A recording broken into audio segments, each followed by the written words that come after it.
Hello everyone, welcome back to my channel Randhane Bandhan. आज के बनाচ্ছি পটল চিংড়ি রেসিপি। রেসিপিটাকে অবশ্যই যদি ভালো লাগে একটা লাইক কমেন্ট শেয়ার আর সাবস্ক্রাইব করে রাখবেন রন্ধনে বন্ধন চ্যানেলটিকে। তো চলুন শুরু করে যাক। যদি ভালো লাগে একটা লাইক অবশ্যই করে দেবেন। তো এখানে পটলটাকে এইভাবে ডুমো ডুমো করে কেটে নিয়েছি। একটা পটলকে দুটো ভাগ করে কেটে নিয়েছি একটু ছালটা রেখে রেখে। আর এখানে চিংড়ি মাছ ধুয়ে পরিষ্কার করে রাখা আছে। আলু নিয়েছি, আলুগুলোকে এরকম ডুমো ডুমো করে কেটে রেখেছি। এবার কড়াইয়ের মধ্যে দিয়ে দিচ্ছি সরষের তেল। তেলটা গরম হয়ে যাওয়া অবধি অপেক্ষা করব। তেলটা একটু চারিদিকে কড়াইয়ের চারপাশে লাগিয়ে নিচ্ছি। সরষের তেলে এই রান্নাটা খেতে ভালো লাগে। তো এখানে পটলটাকে এবার ভেজে নিচ্ছি।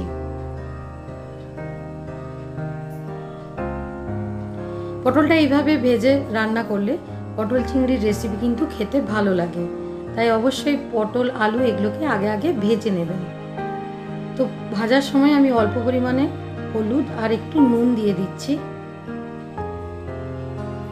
পটলটা একটু কালারটা গায়ের চেঞ্জ হওয়া অবধি অপেক্ষা করব।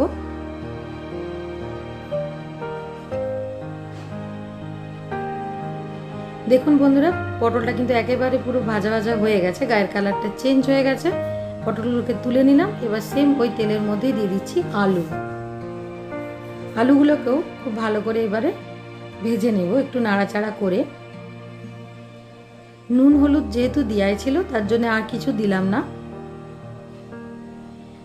আলুগুলোও কিন্তু আমার ভাজা হয়ে গেছে। এবার এগুলোকেও তুলে নিচ্ছি।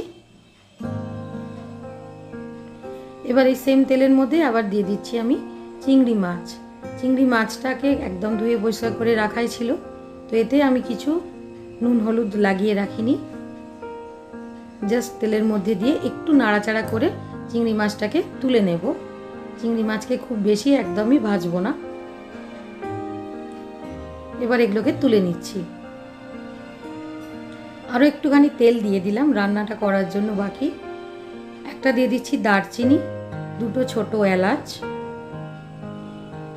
3-4টের মতন লবঙ্গ, 1 চামচের মতন গোটা জিরে, দুটো শুকনো লঙ্কা আর একটা তেজপাতা। এই ভালো করে খুব ফোড়নটাকে একটু ভাজা ভাজা করে নিতে হবে। এবার এর মধ্যে কেটে রাখা যে পেঁয়াজটা সেটা এর মধ্যে দিয়ে দিচ্ছি। পেঁয়াজটাকে একটু ভাজা ভাজা করে নেব। তো পেঁয়াজটা একটু নরম হওয়ার জন্য অল্প একটুখানি নুন দিয়ে দিলাম। নুনটা দিলে পেঁয়াজটা খুব তাড়াতাড়ি নরম হয়ে যায় আর ভাজা ভাজাও হয়ে আসে। গোল্ডেন ব্রাউন হয়ে গেছে পেঁয়াজটা। এই সময় দিয়ে দিচ্ছি আমি আদা রসুন বাটা। এখানে 1 টেবিল স্পুন আমি আদা রসুন বাটা দিলাম। একটু নাড়াচাড়া করে নিতে হবে। দিয়ে দিচ্ছি আমি হলুদ গুঁড়ো, লঙ্কার গুঁড়ো। এটা কাশ্মীরি লঙ্কা গুঁড়ো। এটা ঝালটা খুব একটা হবে না, তবে একটা সুন্দর কালার হবে। আর এখানে দিচ্ছি ভাজা মশলা। এখানে ধনে আর জিরেকে রোস্ট করে গুঁড়ো করে আছে। মশলাটা খুব ভালো করে এবার একটু মিশিয়ে নিলাম। এবার এর মধ্যে দিয়ে দিচ্ছি টমেটো পিউরি। এখানে 2টো টমেটোর পিউরি করে রাখা ছিল। টমেটো পিউরি দেওয়ার পরে খুব ভালো করে কষাতে হবে যাতে টমেটোর মধ্যে যে কাঁচা গন্ধটা থাকে সেটা যেন কেটে যায়। এবার এর মধ্যে এইটাই হচ্ছে সিক্রেট একটা বাটা মশলা। এটা হচ্ছে পোস্ত বাটা। এই পোস্ত বাটা যদি দেওয়া হয় তার মধ্যে 2টো কাজু আমি দিয়ে দিয়েছিলাম, বেশি না, খুব অল্প পরিমাণে কাজুটা আছে। তো এখানে এই 2 চামচের মতন পোস্ত বাটা দিলে পটল চিংড়ি খেতে কিন্তু একেবারে পুরো বিয়ে বাড়ির বা অনুষ্ঠান বাড়ির মতনই খেতে হবে। তাই পোস্ত বাটা অবশ্যই দেবেন। পোস্ত বাটা দেওয়ার পরে খুব ভালো করে একটু কষিয়ে নিতে হবে। যখন তেলটা উপর থেকে একটু ছেড়ে আসবে তখন এর মধ্যে মিশিয়ে দিচ্ছি আমি ভেজে রাখা আলু। আলুটাই প্রথমে দিলাম। আলুর সাথে মশলাটাকে খুব ভালো করে মাখিয়ে নেব। তো এই সময় অল্প একটুখানি গরম জল, উষ্ণ গরম জল আমি দিয়ে দিচ্ছি যাতে গ্রেভিটা একটু ভালো করে কষানো যায়। আলুটা একটু কষিয়ে এলে দেখুন ফুটছে। এবার এর মধ্যে দিয়ে দিচ্ছি ভেজে রাখা পটলগুলো। সব একসঙ্গে না দিয়ে একটু আগে পরে করে দিলে রান্নাটা ভালো হবে। তো বেশ খানিকক্ষণ ধরে ফুটে গেছে। এটা একেবারে ঝোল ঝোল কিন্তু হবে না, একটু গা মাখায় হবে। দেখুন তেলটা পুরো ছেড়ে এসেছে একেবারে শেষের দিকে।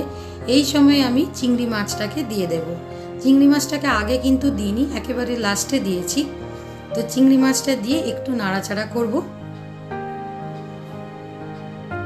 তারপরে ওপর থেকে এখানে একেবারে শেষের দিকে দিয়ে দেব কাঁচা লঙ্কা একটু চিড়ে রাখা, আর এখানে অল্প পরিমাণে দেব গরম মশলা।